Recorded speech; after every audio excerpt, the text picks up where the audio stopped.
everybody, and welcome to another episode of Social Strategies Simplified with Sue, where we break down the social media strategies of leading experts in their field who are doing amazing things, getting great reach and ROI on social media with their content, and without creating something new all the time, every day. So if you are someone who is looking to build a strong social media presence but feels overwhelmed with the idea of content production, please join me and tune in regardless of the industry you're in, because these best practices and this hub and spoke content framework is applicable to everyone and anyone to simplify your life and let you spend more time in your genius. So this week we've been breaking down the social media framework and channels of disability activist and attorney and author Haben Girma. And I have learned so much from exploring her social media landscape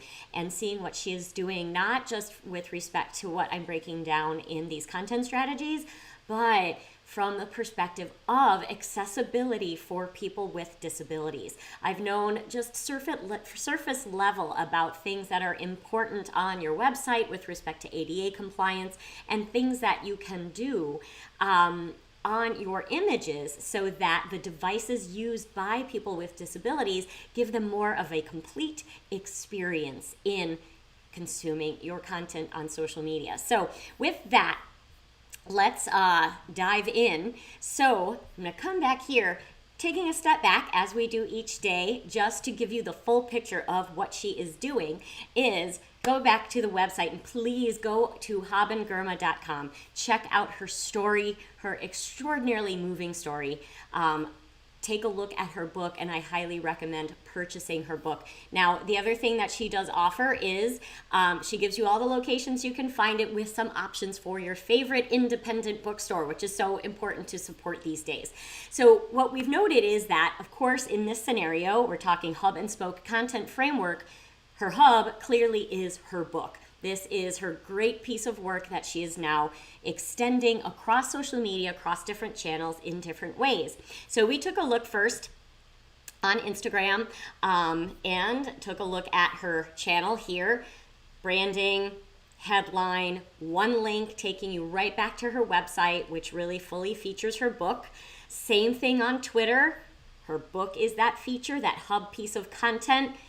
Branding, book link, everything takes you back to that book, and the focus of her content as well on that book purchase and the partnerships that she has developed to further her message and her book.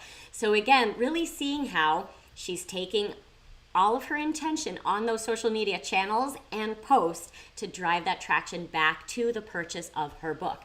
So today we're going to take a look at Facebook. This looks familiar, as it should. Again, that consistent branding that really pops and stands out. Her headline here, the book is all she has in that about section. Link to that book, as well as where you can access her other social media channels. So first thing I want to point out, though, before we get into some of the content pieces is there something that you notice here on the front page of her Facebook? It doesn't have a like button, and yes, Facebook is moving away from likes to only follows, but that's not what I'm noting here. What I'm noting here is this is actually a personal Facebook account. It is not a Facebook page, and I can see that because I can see that it says friends. If you're on a Facebook page, it doesn't say friends and show you who you have in common. So, which is also always interesting when you're breaking down Extraordinary Woman and see you have a friend in common. But she does not have the option to accept, I cannot request a friendship connection with her. So she is clearly using this personal Facebook profile as her business platform for her book. Now, this is something that has shifted a lot. Years ago, you would probably hear me rattle off terms of service and be careful around using your personal profile for commercial purposes. And yes, that is still the case, that terms of service explicitly state you're not supposed to use your personal profile for commercial purposes. Now, there are definitely ways around that. And it's all really about doing things the right way, which she is doing, which is storytelling. She's not pushing sales, and we talked about this in the last couple of days as well in the different channels overviewing Instagram and Twitter. She's not pushing sales, she's pushing an extraordinary message of acceptance and inclusivity and sharing her personal story, making others feel seen and heard. And that's what it's all about. So, the benefit of using the personal Facebook page is that most people know it's getting harder and harder and harder to build a brand page unless you're going to put a bunch of money into advertising, which is now raising all sorts of issues with Facebook's overactive AI, artificial intelligence, which is monitoring ads. So if you know that by organically building a following on a personal profile, you can get 8 to 12 times as much reach as you can on a personal page, then by all means, go for it. And if anyone wants to talk to me about how they might do that, please feel free to drop me a note in the comments or send me a private message. But this is really the way we're seeing more and more personal brands go these days. So as I said, she's got her security set up, so not just any random person can friend request her, but she's got this follower button, which does require a personal brand verification. So she's able to have over 24,000 people following her on her personal Facebook account. So this is also why one of the things we might see is that she has this extraordinary engagement. So something else that's interesting is as we look back to Instagram and Facebook, a lot of people wonder about doing this cross-posting and should I just be on one channel? This is still a great way to see where people are engaging more. So if we go over to her Instagram account, she's got over 35,000 followers there. Here's this beautiful image of her. Same post, right? Here we can see on the face of the, well, she's got over 2,100 likes, almost 2,200 likes, and we can see she's got 87 comments. So it's a little bit different. We come over and look at her Facebook account where she has many less reactions, but 152 comments and 70 shares. So as you think about your audience, the other things you want to think about are where are people engaging more? Where do people have more of the opportunity to share your message, right? So yes, you can share posts on Instagram, but it requires people to have a regram or a repost app, and it doesn't come along with the link. So yes, is it sharing your story and your message and potentially drawing people back to your account? Absolutely. But when you do that on Facebook, it comes with a much bigger impact and a much greater ability to further that engagement with the people who are sharing your content. So we can see here she's got many more comments, 70 shares of this, which continues to then further that brand awareness and that oh so important message that she is bringing in inclusivity and justice for those with disabilities. So she's really got a powerful platform here in using her personal Facebook account in this way and the visibility she's getting from that. So really great model.